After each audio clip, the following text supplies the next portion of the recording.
Welcome back to another episode of the Game Language Podcast, where we deduce, dissect, and discuss video games, whether or not they speak our language. With me always is Jason. Yep. How you doing? Oh, I'm doing great. How are you? I'm doing great. I'm doing even better because we actually have a guest today. Yeah. We have my good friend Anthony, or Goemon. He's one of my good friends. We go back like how many years? It's been, oh man, at least over 10 at this point. Over 10 years. It's a while because I think I met you right after I got out of high school. Yeah, so. Yeah. We met in the Arizona anime con scene. Right? Yeah. That's quite changed. a scene. Yeah. that one goes in the black box in the vault. But yeah, we go way back. We're happy to have you on an episode.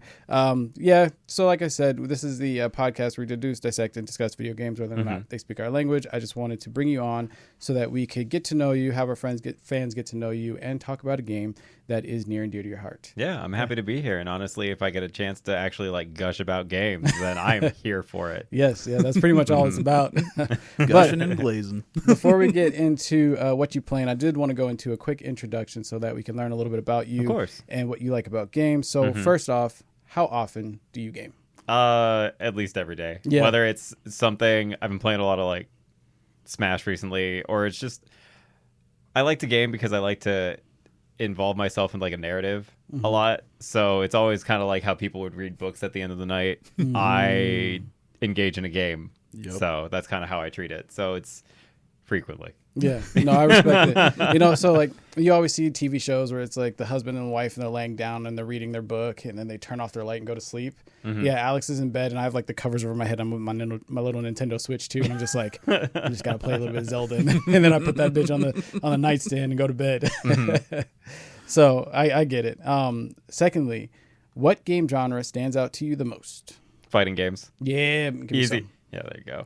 No, it's just fighting games are so. It's funny because I just talked about how I like to engage in the narrative of games, and then what's the one that stands out to me the most? The one that has practically no narrative. It's all about the community aspect for it, because like fighting games involve so much like community, because in order to play those games effectively, you have to involve other people in it, and there's just a world that exists with that just makes it so near and dear to my heart. Because honestly, like with you guys, Troy, like when we met, I think it was also around the time that we were all like playing BlazBlue. Yeah. And it was that, I don't know if these guys are good, so I'm going to like try to play it. And then it's that moment where I'm forced to like actually play at my best against people I don't know. It's just such a cool feeling. It's such a cool feeling. Yeah, it's such a cool feeling.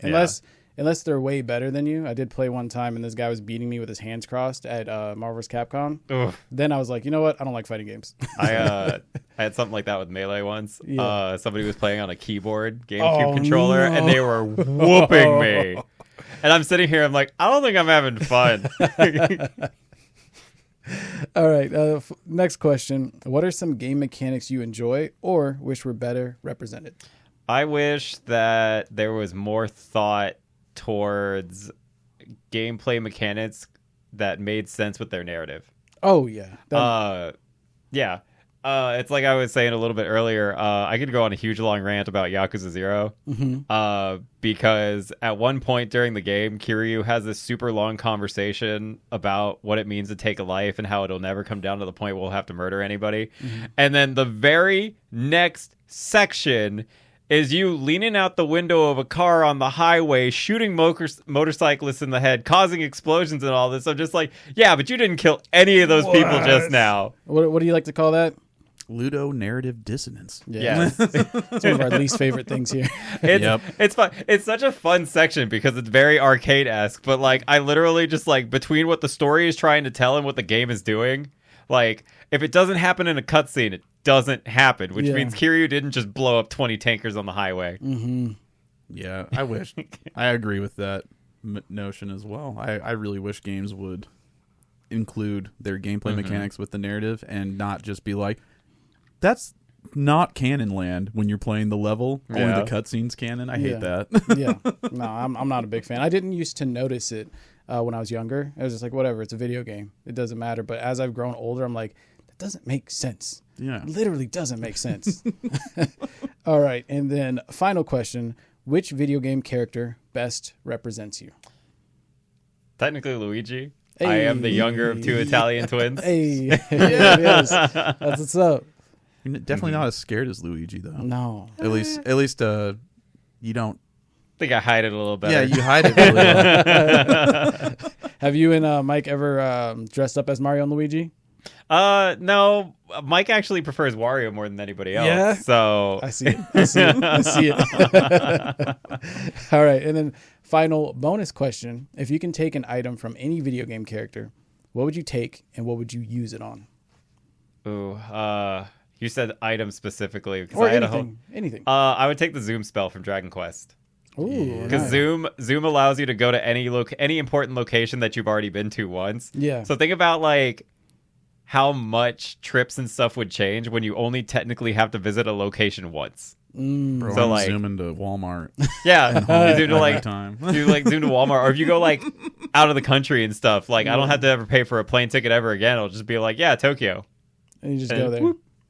Although I'd have to do it outdoors because if you do zoom indoors, you just hit your head on the roof. Oh, dang. Good to know. Good to know. All right. Well, awesome, man.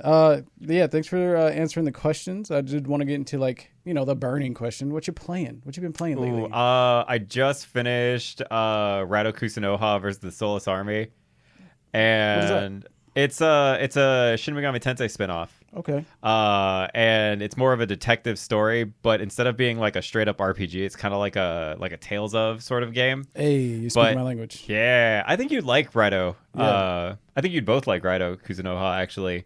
The remake for it, remastered, just came out. It treads like this weird line because it's definitely still the same game, but they've added updated demons throughout the series because it's a Shin Megami Tensei game. Yeah. The story is great.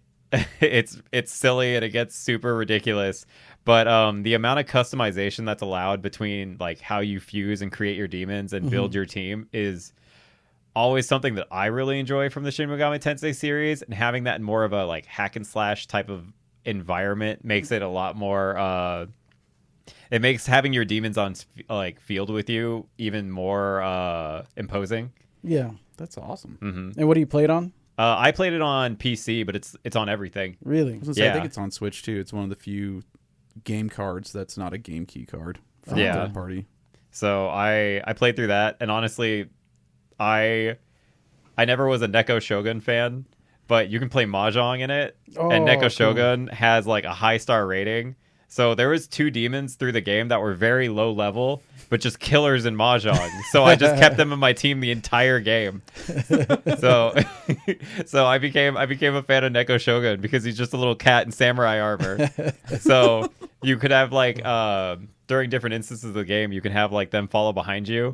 So every time that it didn't need a certain demon, I just had Neko Shogun with me. Nice. There was one point where he got into his own fight, and he's still super low level going against somebody like 20 times his size, and he still whooped their ass. I'm like, that's my boy. That's awesome. Oh. Yeah. But besides that, any other games you've been playing lately? I just started Death Stranding, the first one. Oh, the first one? The first one. Well, you Because got some catching up to do. I do. And I get it. I get it, Kojima. You do what you do. You make a good game. I'm not going to doubt it. Because I'm sitting here like, so the whole game is just you being an Amazon delivery driver? Yeah. And I'm sitting here like the first time, and I swear to God, the amount of panic I felt when I finally stumbled and lost all of my car. I wasn't even in any dangerous situation. I wasn't being chased by BTs. I wasn't being running away from mules. I just misstepped, fell over, and all of my cargo fell all over the place. And the amount of panic that I had in that instance, I'm like, okay, I picked everything up. I stopped. I'm like, I get it now. I get it. Nice. No idea what's going on in the game still. For reference, if you guys have played it, I played a little bit. just cleared the first real boss. I met Higgs, and I am on the island afterwards. I just got fast travel, so I just like had a huge conversation with Fragile. I'm glad. It's amazing. I played the game for 5 hours and maybe only actually had about an hour of gameplay. Thank you, Kojima. That's how it the goes. Kojima formula. Yeah, and I'm loving every second of it.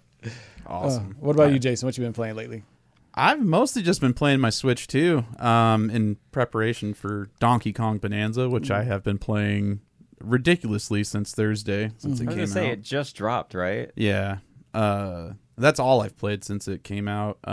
Before that, I was playing Mario Kart World, especially a lot while I was on vacation up in Washington with my friends. Very good multiplayer game. And then other than that, like before Donkey Kong Bananza, I was playing a bit of Odyssey to warm myself up for it. I've been in a real Nintendo mood because of the Donkey Kong hype. Yeah. So, but yeah, what about you? A lot this time. So I've been playing. Jump back into Red Dead, which has been fun. I've been grinding to really late hours, about 2-3 a.m. when I shouldn't be. I like put Twitch up on my second screen and I just grind out these telegrams that they have available.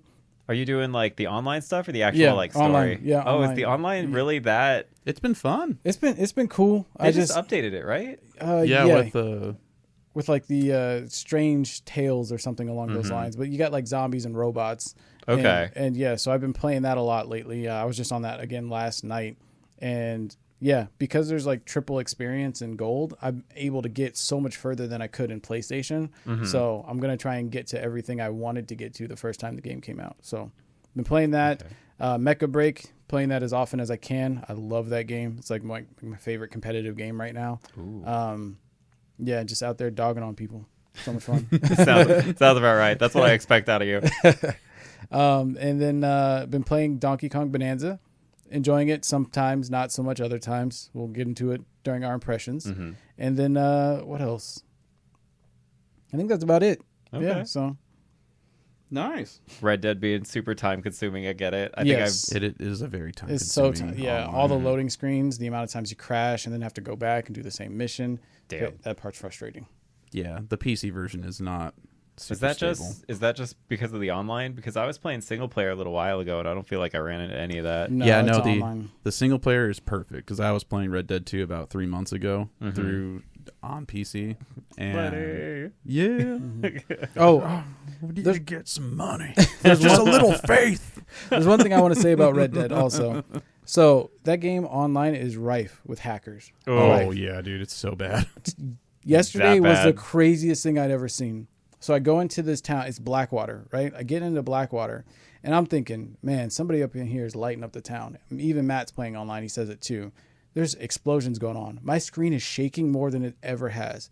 I look down the street, and I'm not kidding. A 4-story player is running down the street, and he's shooting stagecoaches out of a minigun. So this guy was as tall as the buildings, and he had a tiny ass gun, and he was shooting stagecoaches at people. I was like, defensive mode. I'm getting the fuck out of here. Dude. It was the craziest thing I'd ever seen. Straight when sales. I was in defensive mode, my first time since we got back in going into Red Dead Online, I loaded into Rhodes, the town, and my character just like is not able to move, starts glitching, and I'm just like, what's going on? Did I hit like something that has bad object collision? No, a fucking UFO encases my character because he's in defensive mode. You can't hurt him without using environmental explosions and physical damage. Whoever the hacker is, put me in a UFO, sends me to the top of the skybox, and just hits me with explosion after explosion after explosion. And the game just like starts chugging and going down to 14 FPS, and I have to Alt F4 because it's gonna like burn my computer. Yeah. That's wild. But when you're not dealing with hackers, it's fun. Yeah. Yeah, I bet. But you get a hacker every other session. So I don't know. I hope GTA 6 ain't like this. Oh, I'm sure it will be. All right. But, well, let's find out what's going on in the world of gaming with our 3 bites of news stories this week. And we got a positive one to start us off. The Stop Killing Games initiative in Europe passed 1 million signatures, which is what it was needed for it to go to be actually recognized by the government as something that should have litigation. And I actually saw that while they were on the road to their 1 million signatures, somebody from the government, I don't have their name right here, actually already recognized it. Like they put their signature on it as well. It was the vice president of France. Yeah.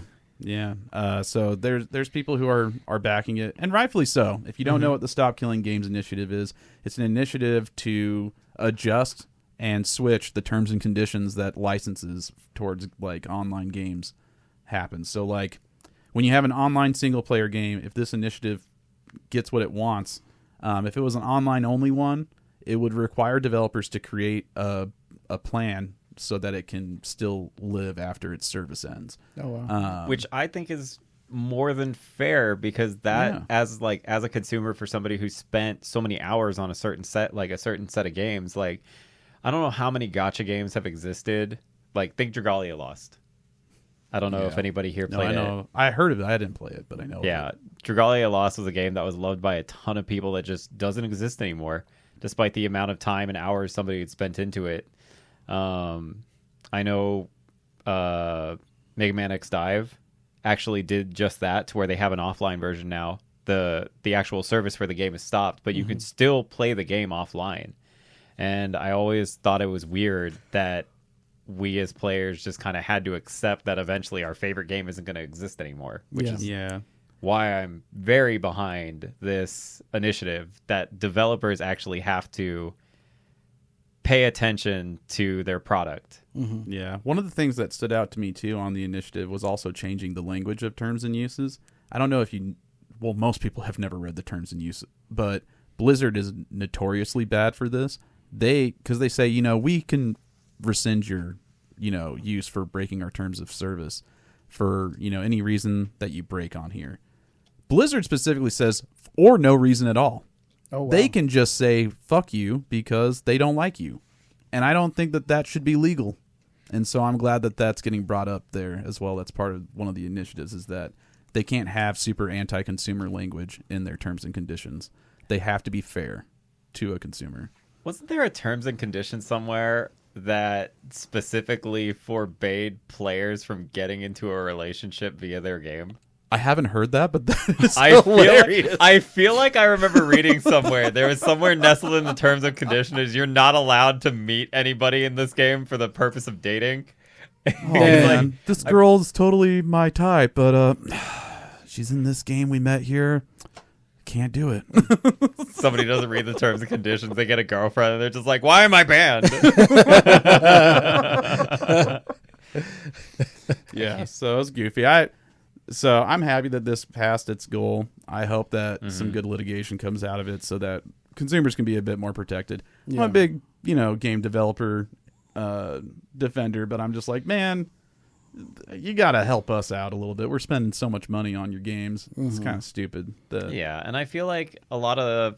I don't exactly know too much about game dev. I've only dabbled into it every once in a while. I can't imagine that there's framework that prevents something from being in an offline format that hard, or even allowing people to host private servers. Like, if somebody else wants to keep your game alive, why stop that? Yeah, no, that's another part of the initiative that I'm super behind. But when I listen to devs who have a problem with that part, it seems like it's always in concern to the proprietary code.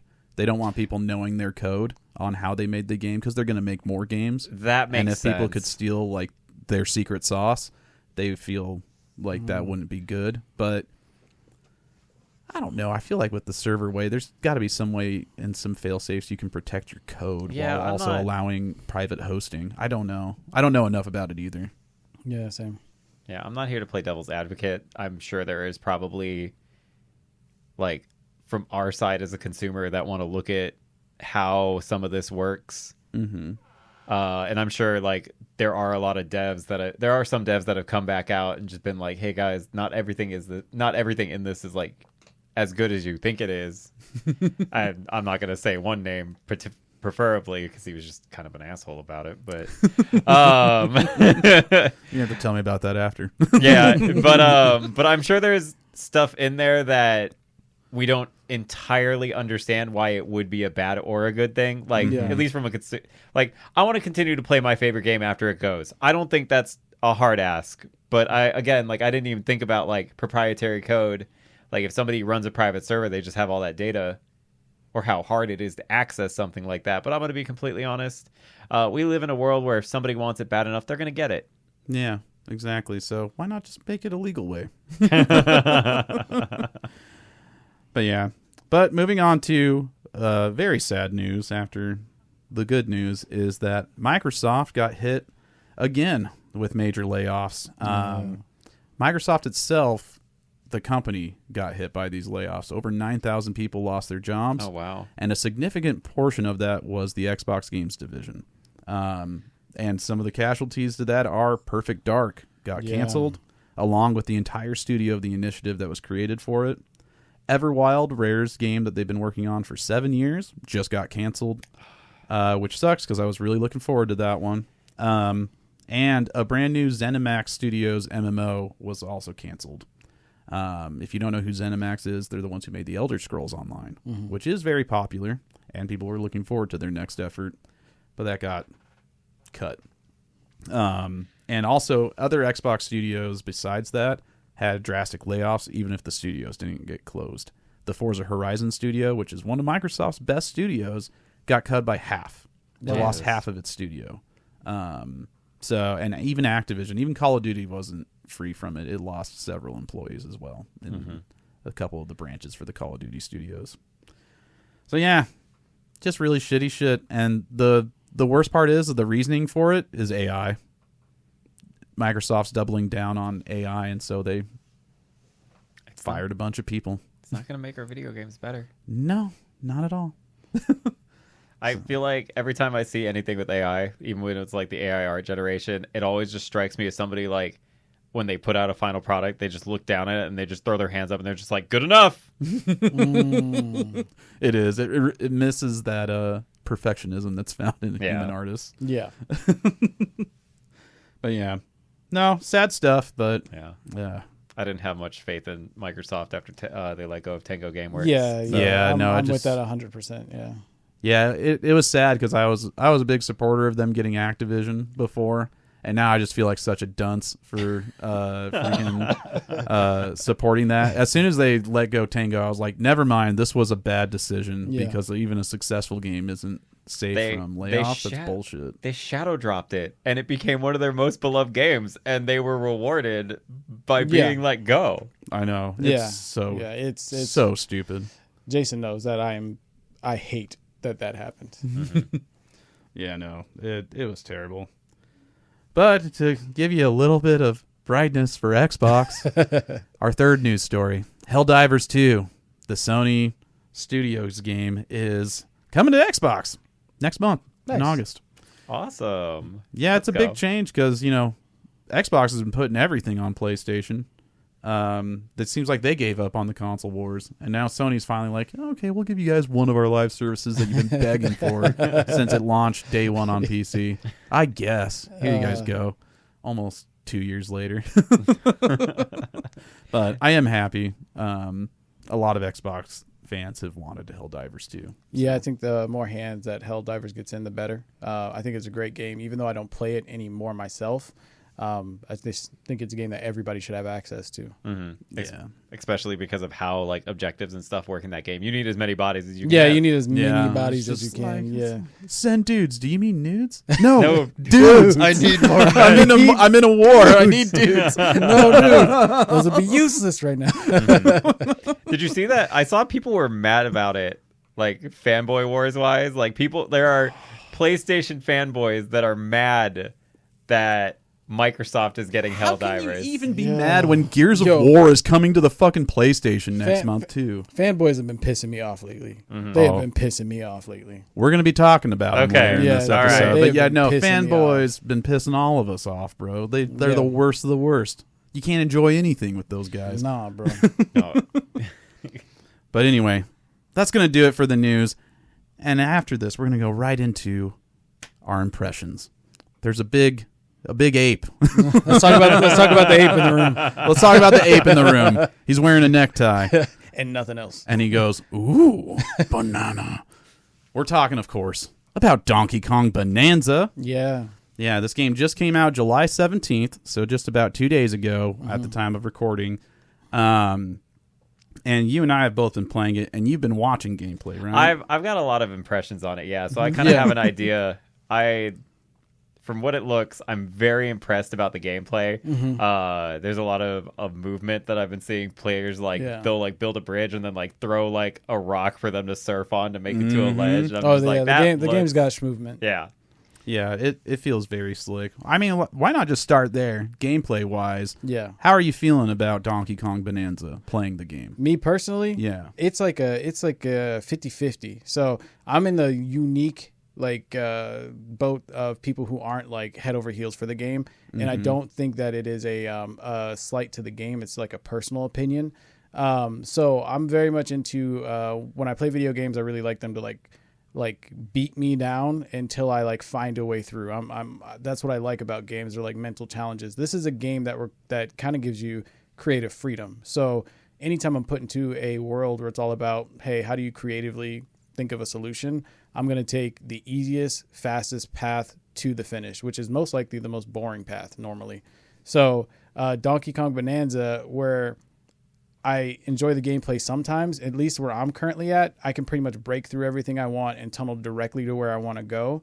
So there's nothing really impeding my, what's the word? I don't really have much challenge in what I'm doing. So it's been hard for me to sink my teeth into it because I'm not finding as much joy in just like breaking stuff. However, I can still see like the impressiveness of, the way that you have access to all the different materials and how they interact with each other, the things that you can do with rocks when you have them in your hand. So I'm like half and half. I think that it's going to get me later on because I've heard you talk about certain levels later in the game that don't allow you to just dig your way through everything.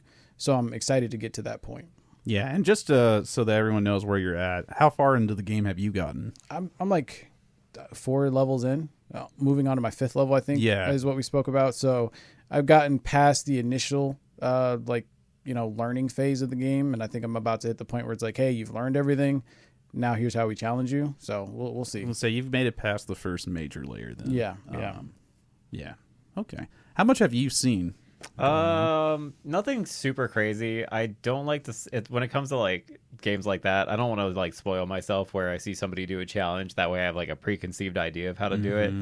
Mainly it's been a lot about engaging with like cutscenes or like vibes and music. Yeah. Which again, Nintendo, the Super Mario Odyssey team, the people behind this one, just know what they're doing in order to create like the aesthetic that they're looking for. Yeah. So everything about this game looks fantastic, especially the interactions between Donkey Kong and Pauline. I think the only thing that I'm really not super sold on, and maybe it's because I personally haven't played it yet, is the transformations.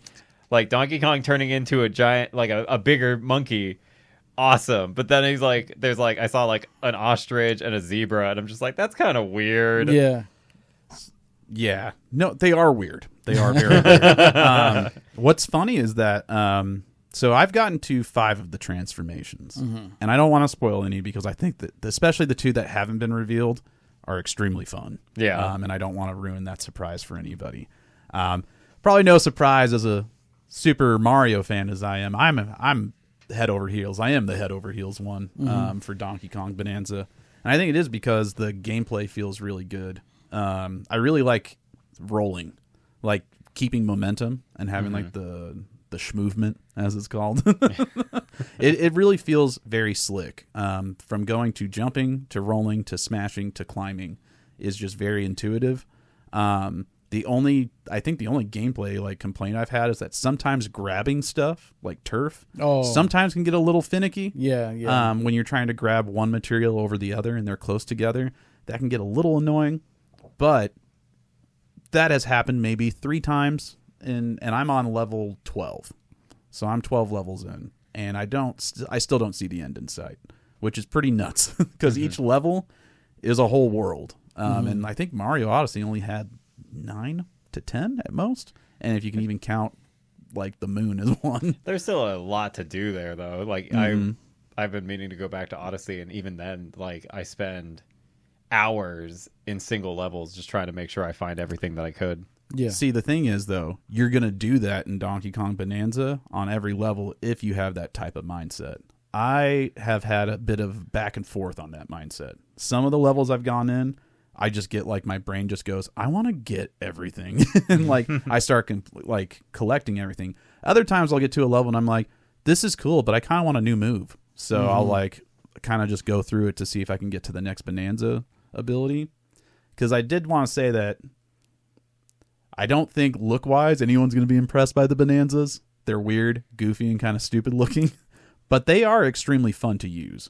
I do think the only problem I have is that the weakest one, in my opinion, gameplay-wise, is the Donkey Kong one. The gorilla one? The gorilla one. Yeah, I can understand that because Yeah. you just do the same thing but more. Mm-hmm. I'm excited to get to the next Bonanzas so I can start having different gameplay experiences, but currently I still only have the DK one, and so you punch harder. That's about it. Mm-hmm. Yeah, I was going to say the zebra and the ostrich really did open up parts of their respective levels a lot more, especially being able to like run on water, run over crumbling bridges, or as the ostrich fly and get updrafts. That stuff's actually really cool. It feels more like a Zelda game when you play it like that. It doesn't feel like Odyssey. The two other abilities I got ramp that up even further. They have much more complicated movesets that have a lot more of like you do this, which allows you to do this kind of thing. That sounds cool. And I really liked those, and so I do think I'm like, if you're not, I think the gameplay is unique to Super Mario Odyssey, where Odyssey kind of did give you your full kit right off rip, and then just got splashes of flavor, seasonings, if you will, from the captures. Yeah. Whereas Donkey Kong feels like I just got the sandwich base at the beginning, and through the Bonanza abilities and leveling up, I'll finally make a good sandwich by the end. But it's not as it took a while for it to like grab me as much as Odyssey did. Okay. At least gameplay wise. But yeah. But that's about all the thoughts I have on gameplay. How are you guys feeling about the story that you've seen? The story? Yeah. I know there's not much of one, not but much there. Yeah. well, there is a narrative.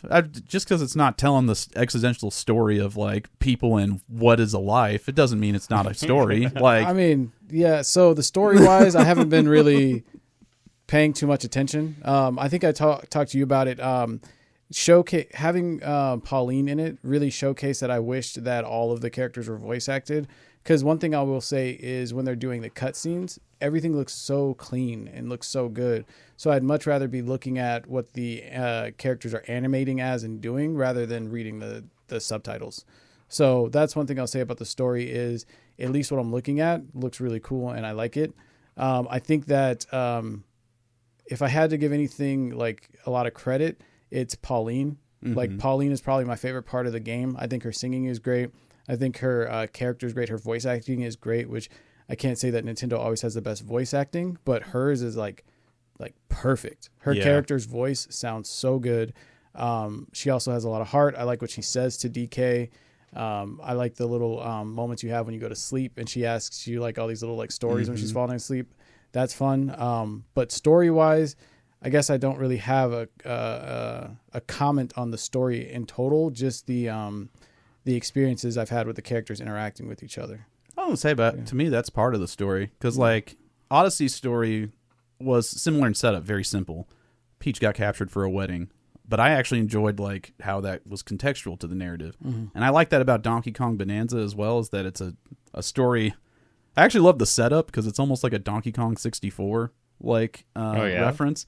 Yeah, when the game opens up, it tells you that DK is left DK Isle because of a rumor about golden bananas. And I was like, the golden bananas? They're not actually golden bananas. They're banandium gems, which he learns once he's part of the mining operation. And then Void Company comes and wrecks their whole fun times. They're like, oh man, everyone's just sharing bananas. And then here comes this like, I don't even know what to consider Void. He's like a really shitty Void like monkey. Yeah, they're all monkeys, right? Yeah. Yeah, but he's really tiny. He's really annoying. But during that, he had captured Pauline and turned her into a rock somehow. I still haven't gotten any information on that. Yeah. But that whole story of them, of like, I love that DK's just there for bananas. I've always loved that he's just like a goofball. He's a simple guy with simple means. Yeah, it's always bananas. It's always bananas. But I love that they like mixed that with Pauline's journey to wanting to get back to the surface and then having a good reason why they can't just, barrel blast up is because of what Void Company's like machine has done. It's made it to where no one can get back to the surface right now. So it's not like Shakespeare, but I think that it's been giving a good setting for the character interactions, because Pauline and DK interacting together on this journey has been the highlight for me. It's always made me smile, just watching Pauline become less shy as DK like brings out her confidence in her singing. But yeah, other than that though, story wise, I can't say that I have the same complaints about the voice acting from the apes, because I feel like if they did that, then Donkey Kong would have to talk. And I don't want Donkey Kong to talk. Yeah, that's kind of the weird place that they've done where they put themselves, because I feel like it would be weird to hear. Well, I don't know. Donkey Kong, having Seth Rogen as Donkey Kong was just fine. So, like, yeah, but that was in like a movie format. I feel like Donkey Kong wouldn't have to talk, because you mentioned that, and then I think back to like Tears of the Kingdom and Breath of the Wild, where everybody around Link talks, and he's just like, huh?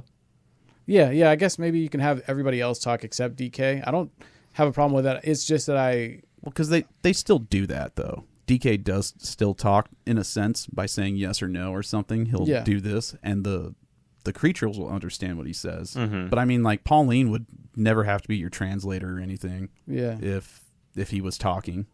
Yeah, personally. I guess I wouldn't have a problem with other characters talking. DK kind of always just gestures anyway, so I don't need him to talk. I just would like there's a stark contrast between her talking and then nobody else talking. And I'm like, why not just make all these brand new characters talk? I feel like it would be fine. I'm with you on that one. Like, it would be perfectly fine to have all these random new characters talk with Pauline. Yeah. I mean, I could see it. I guess I just don't have a problem with their explanation of it. Because of her special power, she can hear and understand what other creatures are saying, and they all can respond to her. So I don't know. I guess I just don't have a problem with them speaking animal language. So she's just the girl from the Wild Thornberries? Pretty much, yeah. Yeah. Pretty much. I don't know. I guess that didn't cause that much of a different... It didn't have a reaction to me, because I guess I've watched like subtitled stories, and I don't mind it when like one character speaks your language but the others don't. But I get it. It's a preference thing. Yeah. But up next, how are you feeling about the music of the game? Oh, stellar. Yeah. So far, so good. It's stellar. Yeah. It's very good. Do you have any favorite tracks so far? So I haven't heard a lot of tracks. I say my favorite track so far is definitely Bonanza Mode. Whatever song that Pauline is singing there is great. And I also really like the tune that they sing when you whistle to either unlock stuff or when you go to unlock things that have the tape on them. Yeah, whatever tune that they whistle there is actually pretty sick. So the music has been great. Like, I haven't heard a bad track yet. Yeah, I haven't heard a bad track either.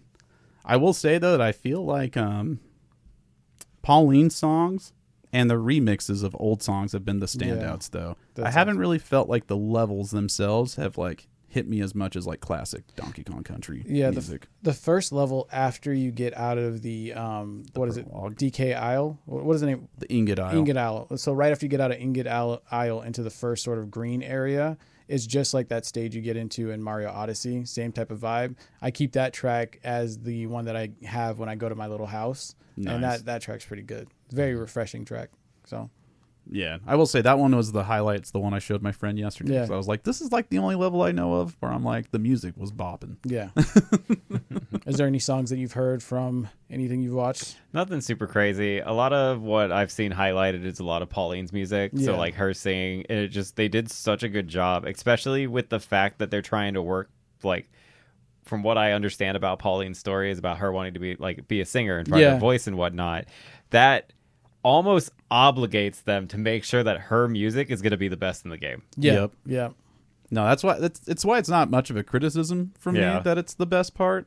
It's just I didn't expect the remixes of like the Donkey Kong Country ones to stand out more than the like new levels. Yeah, but there's also a little bit of nostalgia wrapped in that too, though. Yeah, but I think I'm also just a big fan of David Wise's music. That's fair. Yeah, he like even Nico DeRico, the recent game he did as an indie one, he still got it. Yeah. Like he kills it. Absolutely kills it. So I feel like you can tell that this feels more like a like the new songs feel like a Mario take on Donkey Kong's music. Very much. Yeah. Very much. Instead of like that uniqueness. Feel it like Donkey Kong. Mm-hmm. To be honest, it would be really cool to get a series of games made by this Mario Odyssey team that all have this sort of almost similar universe feel, but they're different. They approach different mechanics in each one, especially with what they've done with Donkey Kong. I would love to see like a Yoshi game made by the same team. Yoshi or Wario? Yeah. I would love a new Wario game. The Wario World. Yeah, that'd be sick. Yeah. All right. Well, so we've gone over story, music, gameplay. I guess the last thing we want to talk about is performance and visuals. Yeah. How are you feeling on it? So far, the performance is pretty strong, especially with what's going on in the game. As much stuff as I'm breaking, I thought that with huge moments of destroying things, like these fountains spitting out gold bars, that I would get kind of put off by how bad the frame rate frame rate drops. Because I won't say how bad they are because it's not that terrible. I think the worst performance I've seen is in the map. Yeah, the map is where the worst. Yeah, is. and it's not even in the full map. It's whenever you're looking at the full map specifically that you have the frame rate drop, and even still, that's not that big of a deal. So all in all, what it's doing has impressed me. Yeah, I will say this though: you've only been playing in handheld mode, right? Yes. Docked mode is not good. Really? It is not good. Really? There are frame drops all the time. Really? I still play it because it doesn't ruin the game, but I know that you would have an issue with it. I got to a boss battle that was 30 FPS the whole time. What? Because I was playing it docked, and I was just like, what is happening? Was there a ton of stuff going on? Yes. Oh, I didn't blame it, and it didn't ruin the game because it still felt good to play because Nintendo just somehow, like, lag just doesn't ruin the game for me for some reason when they have frame drops. But yeah, there was so much going on that I was like, you guys should have dialed this back a little bit because it is killing the Switch too. But other than that, though, whenever I play in handheld mode, I get a frame drop every now and then when crazy shit goes on, but it doesn't last long enough for me to even like notice it or clock it. Okay. But yeah, docked mode has been surprising how much like sometimes just turning the camera drops it to 50. Like so yeah, if frames, sorry about that. If frame rate is a big deal, I would recommend anyone just stick with handheld mode. Yeah. But other than that, it still looks good on dock. I feel like that'd be the opposite though. You would think. Does docked push it up to 4K? No, it tries to. It only goes to 1200p. Damn, I don't know what's causing it then. Yeah, it does look nicer. Like, it doesn't look like a 1080p image when you play it on the docked until the frame rate drops. Because I think it does try to take the resolution down first. Does the resolution ever drop below 1080 while in handheld? No. Really? Handheld and docked don't drop below 1080. Wow. Then I don't know what could be causing it. Yeah. I think it's just that higher resolution. I think there's also... I'd have to check. But I think the drawing distance is increased. So there's probably like that level of detail is probably messing with it. There's got to be something because, yeah, it's weird. I've never seen a game do that where the handheld performs better than the docked. But yeah, that's about all I got to say about Donkey Kong Bananza right now. Yeah, I'm still playing through it, and I think I think it'll be an all-timer, but so far I wouldn't say that it's better than Odyssey. But that's just because I haven't beaten the game. I haven't rolled credits. It's longer than Odyssey. I'll tell you that. Yeah, and definitely even with my gripes on gameplay and like it catching my attention, I'm gonna play it to the end, just because I feel like it deserves that before I can make an actual judgment on it. I think that they really did try to do something really creative and new with this game, and I just want to see it in all its different variations before I determine whether or not it's for me or not for me. Awesome. Okay. Yeah, right. Once I get the Switch too, I'm definitely planning on picking it up. Yes. It's just I need a little more on the Switch too before I pick it up. I respect that. I don't blame you at all. But it should be played. It is a game that should be played. All right. And with that, we are going to go into a little game that we have called, I guess we're going to be calling it Cover Art as Seen by My Wife. So how this game works is so I grab cover art from games and I show it to my wife. I remove all text and I tell her to just tell me, what do you see? Who is the character? What do you see them doing? And where are they? She gives me her description. I give it to Jason. He has to guess what the game is. And you will also be guessing. So what I'll do is I'll read off the description. Both of you guys will give me a guess, and I'll tell you whether or not one of you is right, both of you are right, or both of you are wrong. Okay. All right. Now we're playing for arbitrary points. So don't worry about it. Question. Are they bad? Is it modern box art or bad box art? It's box art from the ages. Okay. So it's all box art. All right. One thing I will say this is I try to keep it topical. That's the only hint that I give you is that I try to keep it topical. Okay. All right. Starting with the first one. This one's actually pretty good. The floor is fire. There's the cutest lizard with a whittle yellow mohawk and a massive castle behind him. The few baddies don't look too happy with him, but they better not hurt him. Cutest little what? Was it lizard? Lizard. Cutest whittle lizard. Whittle lizard with a mohawk. With a yellow mohawk. Massive castle behind him. The few baddies don't look too happy with him, but they better not hurt him. Frowny face. Lizard with a yellow mohawk. The yellow mohawk. Originally, I was thinking you said lizard, and I'm like, yeah, Gex, and then you said mohawk. Remember, it can be anything. I know. While my wife is a gamer, she didn't play a lot of these classic games. So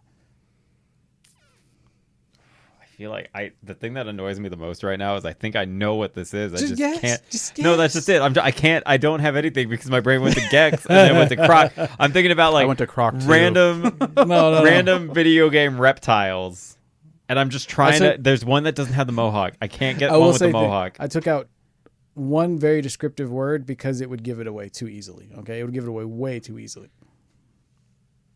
One more time. Wait, no, the Yoshi from Thousand Year Door isn't on the box art like that. No, one last time. Okay, think carefully. The floor is fire. There's the cutest whittle lizard with a yellow mohawk and a massive castle behind him. The few baddies don't look too happy with him, but they better not hurt him. All right, can I ask for a hint on this? No one? hints. No hints. I get no hints. No generation. All right, y'all got to guess in the next 3 seconds because we got a lot of these. Ooh, okay. I'm gonna go ahead and guess. I know it's not Tombo, but I just want to Tombo. Tombo, bro. Tombo. Why I'm not? Tell you right now, there's no Tombo, but I thought about it. I really thought about Tombo. All right. I can't remember the name of it. It's like Grabbed by the Ghoulies, but I'm not sure. No. It's Spyro the Dragon. What? Because he's the only thing I took out was purple. Oh, because he's got a yellow. Would you consider that a mohawk? Yeah, he's got a. Here, I'll show you a photo. He's got a little mohawk. Oh yeah, he's got a mohawk. Yeah, no, he's got a yellow mohawk. Yeah, I consider that a mohawk. Yeah. See, okay, yeah. I thought fire, lizard, mohawk. Cutest little. Yeah, if you would have said purple, I would have gone to Spyro. If I said purple, you guys would have immediately thought the only purple. Wait, has your wife never played Spyro? She might have because I played the remake a little while ago, but she knows not to put like the okay. Stuff, she doesn't do that. Yeah. All right, this one. If you don't get this, don't look at me like. Don't put that pressure on me. Don't put that pressure on me. Don't do it. You don't get. It's gonna Jason, ruin. you're probably not gonna get this. I don't know if you played this game. Anthony, you better get this. Ooh, okay. These 4 kids confuse me because they're all wearing sweaters around their neck. Very classy. But then they're all wearing fingerless gloves and helmets that have chicken hair coming out of the back. The main character is blonde with blue fingerless gloves. Isn't that Billy Hatcher and the Giant Egg? Yes. Damn. Yeah, you got to it before I did. You absolutely got it right. Fun fact, no, I never played Billy Hatcher. No? Nope. But I do know that the Choo Choo Rocket Cat hatches out an egg in it. It hatches who?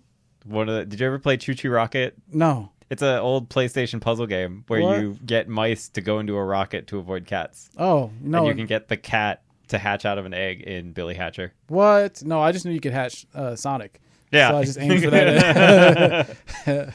All right. My bad, Jason. I was unfamiliar with your game. I like platformers. I didn't play the game, though. I always looked at it Wait, was there a cover art that had more of the characters on it? Yeah. Because I've only ever seen the American cover art, and it's just Billy. Yeah. So Billy, oh, yeah. Billy and the crew on the... Okay, I've never seen the one with the crew. All right. Whatever this character is, they're about to challenge the viewer to a dance battle or an actual battle. They're pointing with a gold disc in their hand, and it seems to connect their green gem or connect with a green gem ring. Family heirloom? ? They have floppy blue and white ears, red pants, and I think they're in an ice cave? Canola? Klonoa. Yes, it is Klonoa. Yeah. It is Klonoa. Nice. We All got right. it. This one's going to be easy, but I actually love her description. This poor bear has got me stressed. He's carrying a red bird friend on his back. Then he's got with him a purple pterodactyl friend under his arm, all while running away from Elphaba. At least he's going to get At least he's going to be successful and grab the yellow puzzle piece heart. Banjo-Kazooie. Yo, that's that Smash Bro character? Shut up. All right, and then the final one. This guy is done with whatever island puzzle he just had to deal with and seemingly crashed through the screen. I can't tell what animal he is. Maybe a buff rat? I feel like I should know this one. Want me to do it again? Yeah. All right. This guy is done with whatever island puzzle he has just had to deal with and seemingly crashed through the screen. I can't tell what animal he is. Maybe a buff rat? Not Rampage. No. Don't think too hard. I'm thinking too hard. Don't I think am too thinking hard. I'm thinking Don't too hard. think too I'm hard. thinking too Don't hard. think too Thinking hard. too hard. Don't think too hard. It's exactly what you think it is. See, that's just it. I'm not thinking about anything. You want me to read it one last time? I don't think you reading is going to get it for me. Oh, I think it will though. Do they look like a buff rat A done buff with rat? an island puzzle? For some reason, you say island puzzle, and I'm thinking Swole about rat? Zack. For some reason, I know it's not Zack and Wiki, but for some reason, I'm thinking about Zack and Wiki because you said island puzzle, and I'm thinking about those two. Would I have ever looked up Zack and Wiki? Who is Zack and Wiki? Okay, it's a game. It's a game made by Capcom back in the day. And by back in the day, When by you back said in that the day, I whoever it mean is the they're Wii. done with islands, I was like Super Mario Sunshine, but no, No. he's not a rat. A You buff- should be able a to know buff him. rat? Buff rat, A swole rat? a swole rat. A gym rat? Who is it? But it says they look like a buff rat, not that they are a rat. They look like a buff. She's not sure what animal it is. All right. You guys want the answer? Yeah. Yeah. It's Crash Bandicoot. What? Look at him. Busting through the screen. He's done. There's a little bit of the island stage that you play. It's like the first stage you play. I wouldn't call that as. I see. You said buff rat, and I know he's a bandicoot, so I wasn't gonna think. She doesn't play Crash. No, I know. He's got a nose like a rat. And Well, also you said I don't consider. Okay, do you consider Crash buff? Look at him arms. I didn't think he was buff. You got either. like I was noodly. thinking- You got like noodly. I mean, I I guess. was thinking but- of Donkey Kong ass arms. mother. Yeah, no, I was thinking buff. I was trying to think of like a jacked rat. If you would have told me Crash Bandicoot, It nah. says it right there. He crashed through the screen. Oh Yeah, my yeah. God. Okay, but you're looking at this. I would have guessed. I would have guessed Crash Bandicoot. Uh-huh, Because yeah, if yeah, I it's if easy I for you if to I say that. if I knew nothing, I would have at least said crash through the screen. Crash. All right. But that is once again the cover art as seen by my wife. I was like, yeah, we did good. Yeah, you guys did good. You did good. With that, we're going to go with our break. Go to our break. When we come back, we're going to be going over your language-defining game. Ooh. We have a last boss topic that I'm pretty passionate about, and then some closing vocab that's new and very important information to know. So we'll see you soon. All right. All right, and welcome back from the break. Now we're going to go into language-defining games. It's the part of the episode where we go over a game that is important to you. It doesn't have to be your favorite game. It doesn't have to be your least favorite game. It's just a game that you really want to talk about. We want to ask you a couple questions about it and just kind of give you a platform to gush or rage about this game you want to bring. So what are you bringing for us today? I'm not gonna lie. It was actually really hard to pick a game to gush about because there's quite a few that I wanted to bring up. I'm gonna go over a quick list, but I'm only gonna get into the one that I actually want to talk about. Yeah, bring a list. I like a list. I originally, because even you were when we spoke about it a little bit ago, you were like, bring up one of the Goemon games, like the N64 one, like Yeah. Goemon's Great Adventure. Is super amazing, and it was back in that time when Konami knew what they were doing. yeah. I was thinking about talking about the original Shin Megami Tensei just because it came out in an era where everything was so like happy and cheerful, and the beginning of this game is your mom getting her throat ripped out by a demon. Yikes. But I changed it right at the very last minute, and I actually want to talk about River City Ransom. Yeah. Yeah. Specifically, I'll dive more into Rival Showdown, but it can kind of just be like a whole look at River City, because you've got River City, you've got River City Ransom, and then a little while ago there was a remake. It's actually on the Switch on PC called River City Rival Showdown, and it's a remake of that game, but what it does is it spreads out the story over a course of 3 days. Oh wow. And it tells it just slightly differently, with like the final day being like everything that happened during the NES game. Mm-hmm. But I wanted to talk about River City because it's like the granddaddy for all beat 'em ups that came afterwards, whether people want to admit it or not. Because even back in the day, River City Ransom allowed people a certain level of freedom to play the game how they wanted, because of the way that because it was not just like a beat 'em up. It wasn't just like Double Dragon, which are made by the same company. Yeah. There were stats and stuff involved. So like punch, kick, objects, throwing. Like if you wanted to play the game a certain way, you could do that, which wasn't really something that I felt like was super common back in the day. Yeah. No. Like when you played a game, you had punch, kick, and like everything did a certain amount of damage. Like, don't get me wrong, I love the beat 'em ups from back in the day. Like the Teenage Mutant Ninja Turtles, I think it's the third one, is one of my favorite games, and I still like will bust that out. But River City Ransom not only did like leveling up your characters as you fight, different moves that build, and then like you can learn different techniques, so you can play the game any way that you want.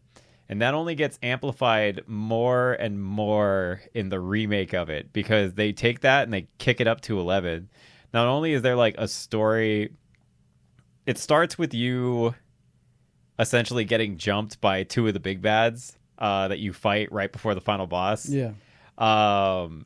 And the game allows you so much freedom in how you build it. So you can follow the story over the course of the 3 days, or you can just mess around and not do anything, and it gives you a completely different ending where you fight every single boss At one point. So I did want to ask, so when you say about the story about you getting jumped, is that like a common thing in these games? Is you get jumped in the beginning? Yeah, so the first one you really don't have too much going on, and then like as the narrative like builds up, like I know I think you guys were saying that you were playing through River City Girls 2. Yeah. Which I have a personal love-hate relationship with, and I can get into that a little later, because River City has this weird thing where there's what was going on in Japan as like the Kunio-kun series, and what was going on in America. And River City Girls, like as a fan, I love the gameplay wise, hate the story. Yeah, no, I can understand. Yeah. But where was I? Because if I continue on that, I'm going to go on a huge long rant of that. So you're talking about the story of River City Ransom. Yeah.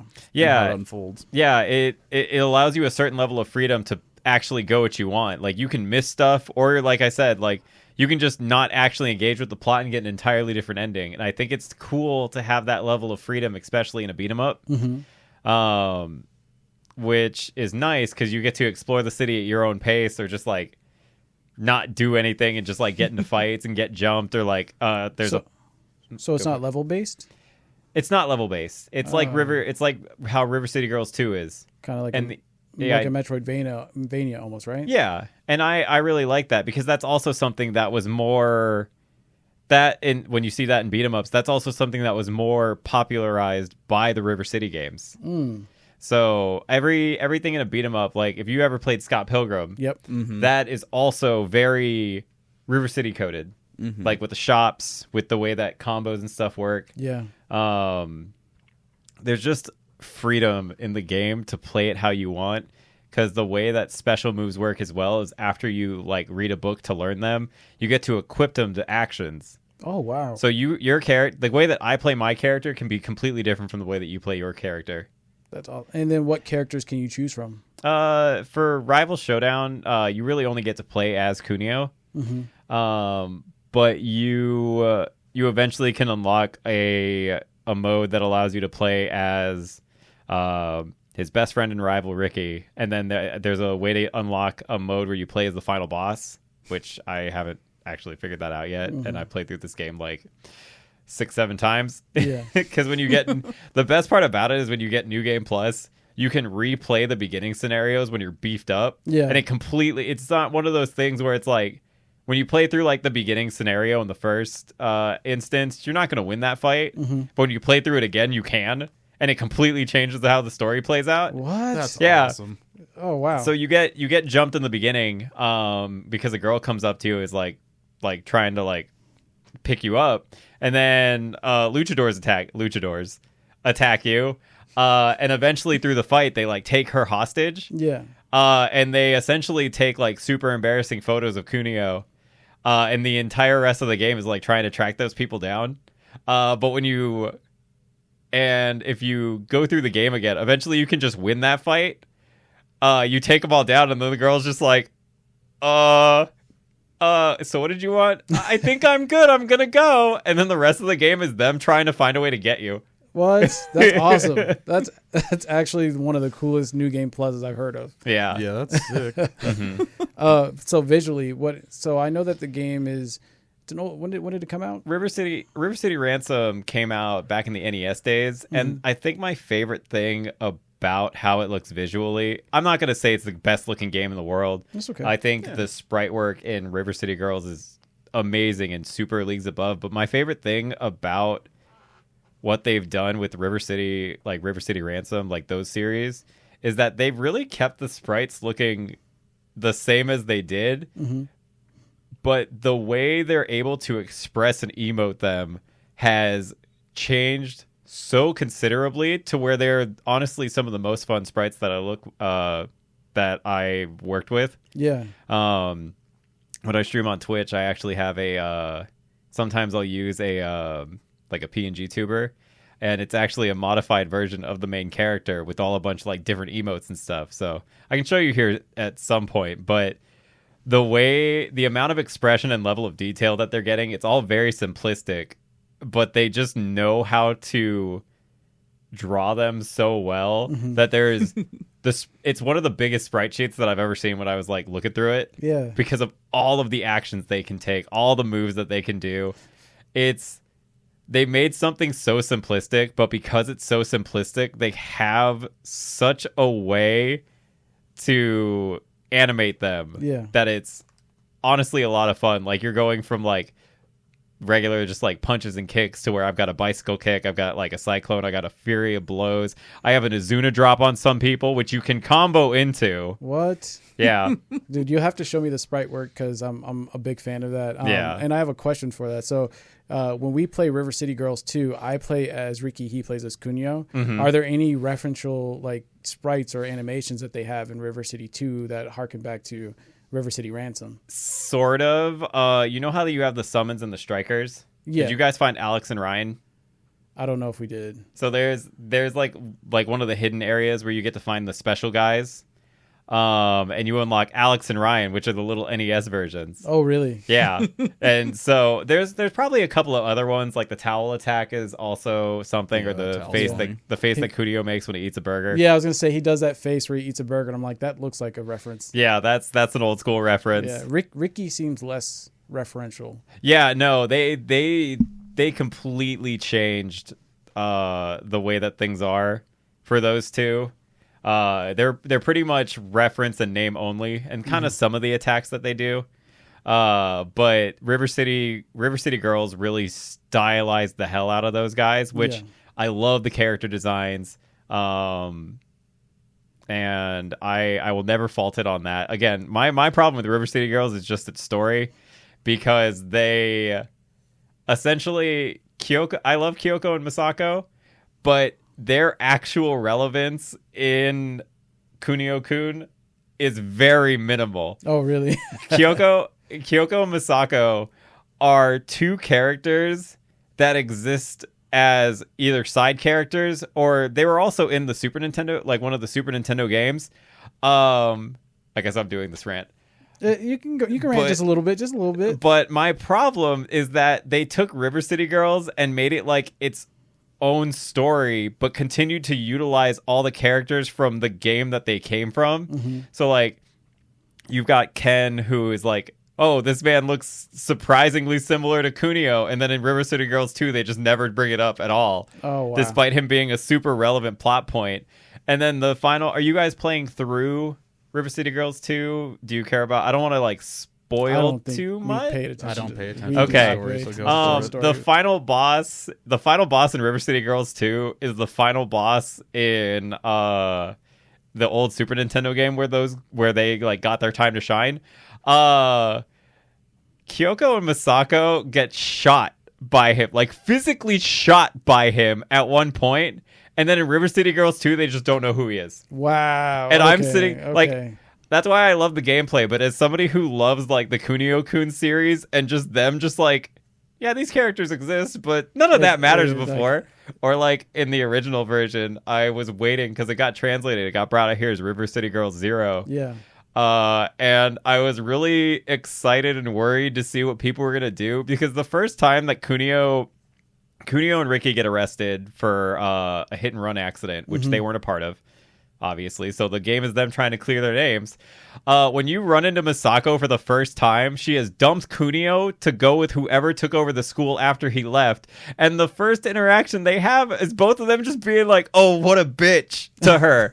Like dead, like straight up to her. And I'm sitting here, I'm just like, how's everybody going to see that? Like, this is what they're actually supposed to act like to each other. Oh, wow. They are not nice to each other. So very, very different. Yeah. Okay. Well, that's good to know a little bit. That kind of changes my perception of the character. It's so funny. But again, when they made River City Girls, they just completely just threw that tossed that outside. So, kind of moving on to some of the music in the game, I did want to ask, how are the tracks? Like, how have they translated over to the newer games, and what are some of the tracks you remember fondly from River City Ransom?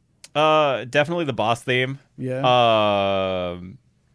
I'm trying to, like, now that I'm on the spot, I'm trying to think of how it goes off the top of my head, but it's like da na na na na na na, and they reference it. It's like a Bobo's theme in River City, the first River City Girls. His was a remix of the original boss theme. Yeah. I will say, while the music is good, the NES game definitely has like a vibe to it, which I feel like is honestly some of the game's weaker points. Because honestly, when I think about the game's strongest music, it's whenever they're utilizing the Double Dragon theme or the original music. Wait, so they use the Double Dragon theme in there? Yeah, because those two are characters that are referenced as well. And then you have River City Girls 2, which actually has Jimmy and Billy and then Miriam in there. Yeah, I did not know Miriam was from there, but we've been playing the Double Dragon guys. DLC. Yeah. The only time I've ever really played Double Dragon was back on the like portable Sega. Yeah. So I played that one as a kid, and that's like I mean I loved them, but I didn't play a lot of the Double Dragon series. I mean, they're fun games. I always preferred River City over it. Yeah. The Double Dragons are also very iconic, but the way that Technos handled the licensing for that was really messy. So everybody got hands in the Double Dragon pile, and because of that, everything dealing with Double Dragons is super convoluted. I hate it when that happens. Yeah. They had a one come out a little while ago, and then they have a new one coming out soon too, which is like a revival. So yeah, I'm looking forward to it. Definitely gonna pick it up to try and see if it re-sparks that sort of like passion. Yeah.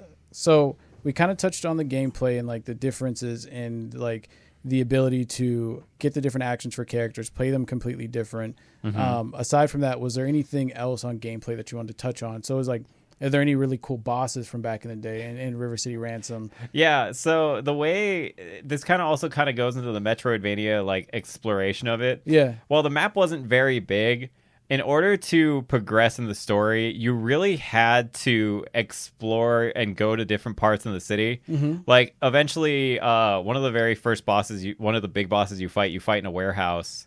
And as you beat him, he essentially tells you that the zombies are after you, and the first one's waiting in Sherman Park. But Sherman Park is back the way you came.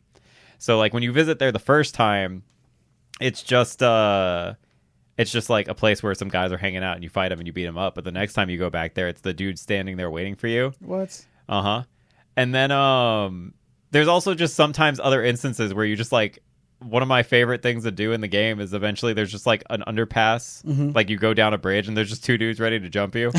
And if you fight them, eventually they start showing up at other points of the game. So like they're just there they're there to mess you up, and it's so much fun. Especially so this game River City Ransom has been remade. I think, in my eyes, it's been remade a couple of times, but the definitive versions are the original, the Game Boy Advance version, and Rival Showdown. Okay. If I were to play the game for the first time, which one should I play? Easiest of access, you'd probably be able to play, because it's on the Nintendo. It's on the online stuff. I would say playing Rival Showdown or the Game Boy Advance version. I would just play Rival Showdown. Okay. It's a lot of fun. It's not going to be the super most intense. I think I have a very fond liking to it, and a lot of memories and nostalgia. But I think for a lot of other people, it'd probably be like a 6 out of 10, 7 out of 10. Hey man, I live in that realm. Yeah. No, So I think okay. I think you would like the customization and the stuff that goes with it, because they got a lot better in like comboing and juggling. It's not just like hit somebody 3 times and then call it a day. And then call it a day. Wait for them to get back up. Because honestly, even when you knock somebody on the ground, you can just pick them up and start beating one dude with another dude. I always love doing that. Yeah. So, final question on River City Rival Schools. What is or Rival Showdown? I almost call it Rival Schools because of freaking Capcom. I mean, also a great game. Yes, another banger. Give me another one. Yeah, but what is the impact that the game had on you? So, how has it influenced like the way you look at games now? What you look for in games? There's like a level of fun, just like unbridled fun. The game doesn't take itself too seriously. Like one of my favorite cutscenes in the game is after you like knock somebody out, and you're like going through this warehouse, and he's trying to like tell you all of his plans, and like he's been talking about this whole thing that involves like 2 other people that are with you, and then eventually like Kunio chimes in. He's just like, "Wait, so why are you sending all these guys after me?" And he straight up is just like, "Have you seen your face? Who wouldn't want to pound it in when you show up?" He's just like, I just don't like you. And it's just the writing in the game like that just makes it fun. But there's a lot of, it's just fun to beat up a whole bunch of dudes. Yeah. Beat up dudes, get money, eat food. There's not a super complicated plot to it. But the influence is super, super big because it's just a game about like delinquents. It's delinquents getting into fight to the point where it's influenced even like my aesthetic as a streamer. Yeah. Like I have the River City icon, like we have a whole delinquent group. Like it's just fun. Yeah. It's just a fun way to brain off, beat up a bunch of people who want to beat you up. And at the end of the day, at the end of the day in the story, there's even people that are just like, "Yeah, good fight, man," and they like shake hands and they walk off. Yo, I fuck with that. Yeah. Well, thank you so much for bringing River City Ransom. Yeah, for telling us why it's so awesome. Yeah, I highly recommend if you guys just need a game to like brain off, not think too much about. Like even when you die, you don't lose too much. You lose like half your gold or half the money that you've like added up, but it doesn't really take too much. So it's not a game that stresses me out. It's one of those games that when I'm having a bad day, I can just go back to. I can just turn it on and realize that I don't have to play like 20 hours to get what I want out of it. Yeah. That's awesome. Mm-hmm. All right, but do you hear that? That sound. It's ominous. It sounds like the last boss. And today's last boss topic is one I feel like we are all pretty familiar with and have some thoughts on. You ever like a video game? Or actually, have you ever liked 2 video games that are great? And then you go online and you meet this terrible thing called a fanboy. And no matter what, they only talk in extremes. Mm-hmm. The game you like is slop. The game they like is God. It is infuriating, to say the least. So, the last boss topic for today is, how does interacting with fanboys or the community impact how you feel about games and interacting with them?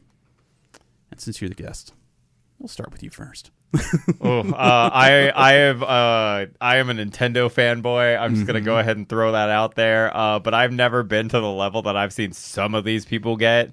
I will. At the point that it's gotten, I just choose not to interact. Yeah, like that's. Yeah.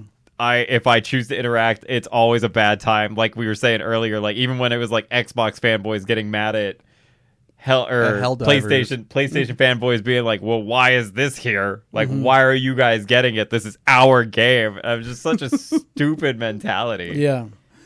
Let's say, as also a self-proclaimed Nintendo fanboy, I will always show that bias. But man, do I hate my fellow Nintendo fanboys. I go online and, I'm a huge fan of Expedition 33 that just came out this year. It's currently my game of the year. Are you Wii or Woo? Wii. But interacting with community members makes me go woo. Because it is so frustrating that Donkey Kong Bananza's come out, and it got raving reviews. Tons of perfect 10s, much like Expedition 33 and Death Stranding 2 did. But if you talk to a fanboy of one of the games, the other game is a 0 out of 10 piece of shit that doesn't deserve to be mentioned in the same sentence. And it's really frustrating and makes me have the same reaction that you do, where I don't want to interact with it. I'm like, man, I can't talk about Donkey Kong Bananza online, because everyone's going to be like, well, what about Expedition? I'm like, I ranted and raved about that 2 months ago. Where were you? It's not bad because I like Donkey Kong.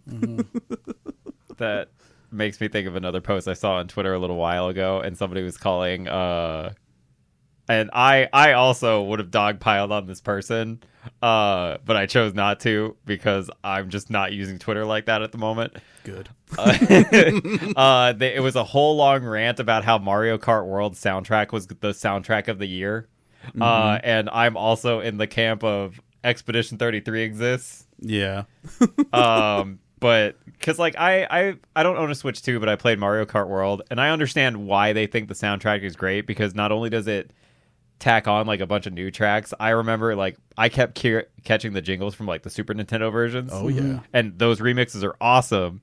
But to say that it's a soundtrack of the year as opposed to some of these other things that have come out, it's good, don't get me wrong, but like the amount of level that they were defending it and the amount of level like of hate they were getting for that.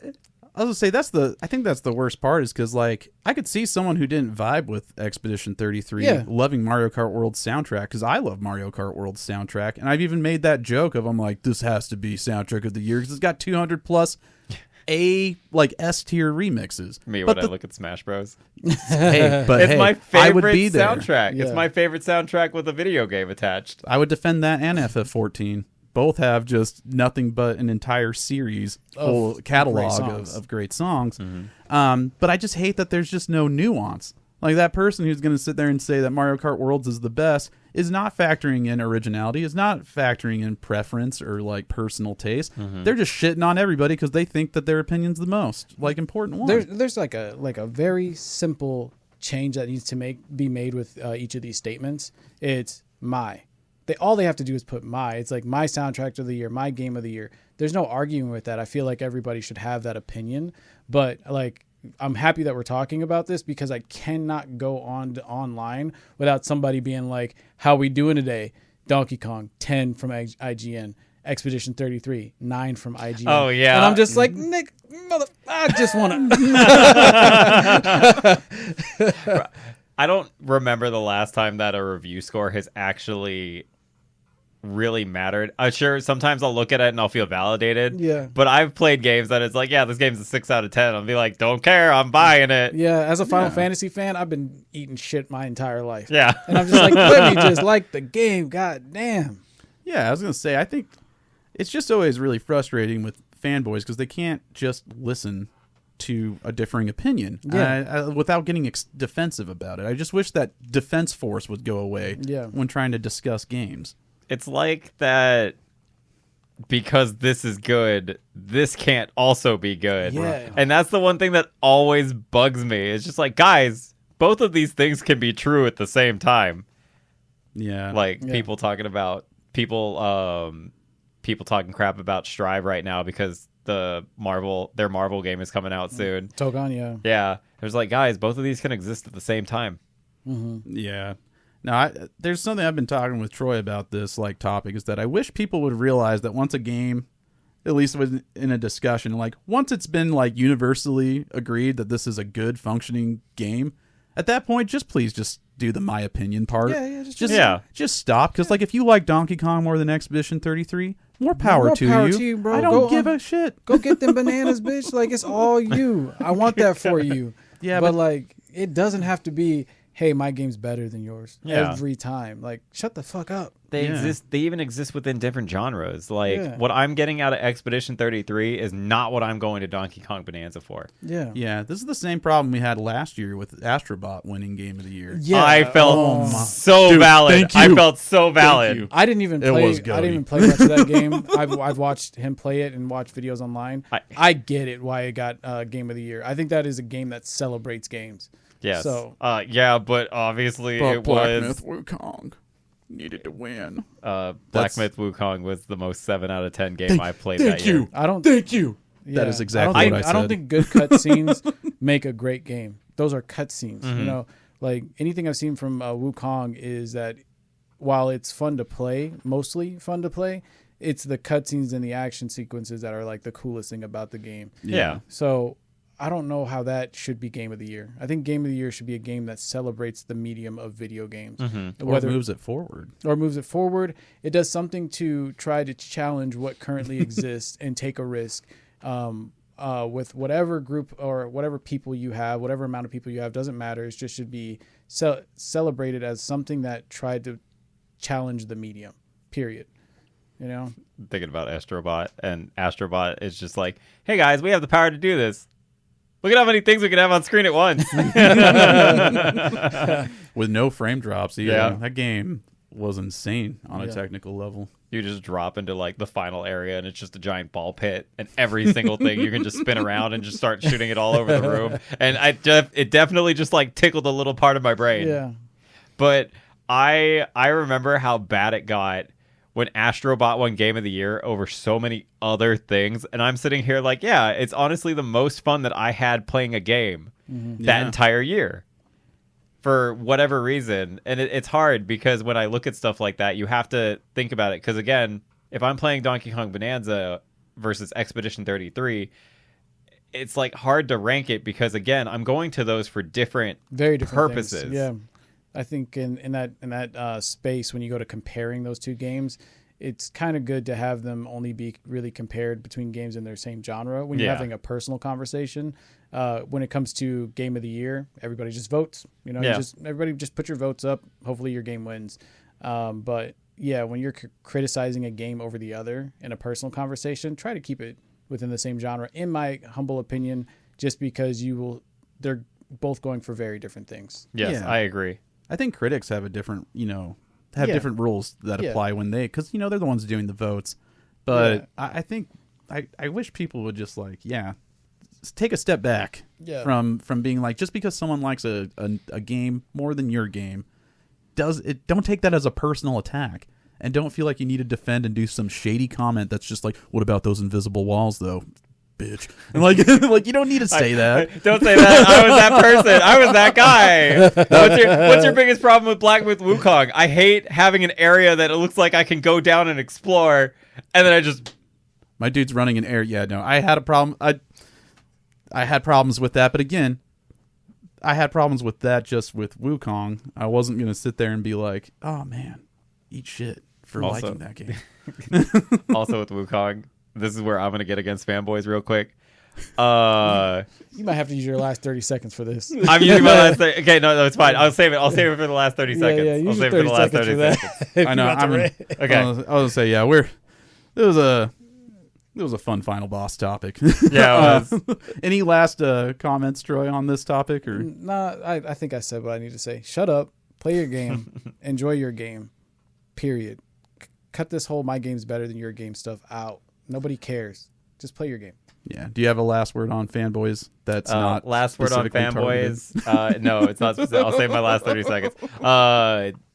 Console wars are outdated. Yeah. At this point, there should be there is no benefit to an entire subset of gamers not being able to play your game. Yeah. I mean, how are you going to avoid Xbox? Everything's an Xbox at this point. It's going to get your game at some point. Mm-hmm. Honestly, if you think about it, Nintendo's the only one that's like kind of carrying the exclusive torch. Yeah, but it makes sense. No one else has their hardware. I can't do bongo shit with a PlayStation. Yeah. And I feel like eventually, like, Nintendo's just so drastically different from the rest of them, which is why they're able to do that. But, like, between a PS5 and an Xbox One... Yeah,